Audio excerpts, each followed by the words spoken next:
Well, the great part is that Mary Delgado, the character herself, didn't change. She is who she is, you know, and so that was great. I mean, I'm so comfortable with that character. I've played her for, you know, many years on and off. But again, translating to film is absolutely different. It's two separate worlds. So for me, it was about retweaking those like wheels in my brain that are like, okay, on this line you do this and you walk stage right and you walk, like all of that I had to be like, okay, let it go, whew, no. Even though it's basically the same scene, it's different. And again, it was like the best class I could have ever taken, you know, like just filming.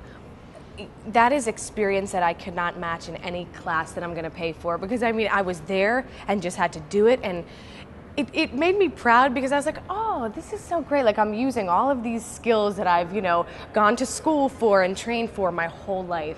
So I got on set, and when we filmed the pizza scene, which is when Frankie and I first meet, one of my favorite scenes, that was so hard because, you know, in the Broadway show, it's very like, okay, I know that I pick up my glass on this line and I put my cigarette out on this line.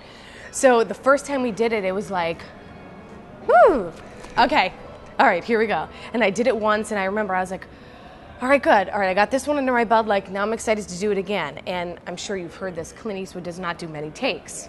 And he doesn't really rehearse either.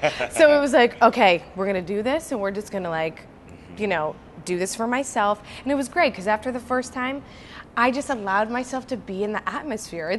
I mean, there's something to be said about being on a set and have all of these other people here with you and be sitting in an actual restaurant, you know, as opposed to just one table and one chair and one glass of wine. It's so nice to go from the stage to the film, especially in my case, because I'm so used to the stage, to have all of these other things to work with and other people. So it kind of naturally just progressed. Yeah, she is such an amazing character. I mean, she was an amazing woman, you know. Here's this independent, strong-willed woman. And, you know, you got to think this is, you know, back in the 50s, you know, not all women were like this. And I believe that's why Frankie was attracted to her, because she was something different, you know. She was like, I don't need you. You need me. You know what I mean? And, like, there's something attractive about that, especially Frankie was a little bit younger. So he's kind of like, oh, who's this woman? Whoa. Funny enough, I went to the New York screening back like a couple weeks, maybe like 3 weeks ago, and Antonia Valli, who's Frankie and Mary's real daughter, was there, and it was so special because she, you know, came up to me, and she and I had met. She's so beautiful, such a beautiful person, and she was like, Renee, you don't know how special this is to me. We had this moment, and I was like, I'm your mother, like, you're my daughter. And we just giggled about it, but, you know, then we got serious for a minute, and she, you know, I had tears in her eyes, and she was like, I really feel like my mother's here tonight. And you know, I got a little choked up, and then after we saw the screening, her daughter, Olivia, so the real Mary and Frankie's granddaughter, ran up to me, and this, I get chills when I talk about it.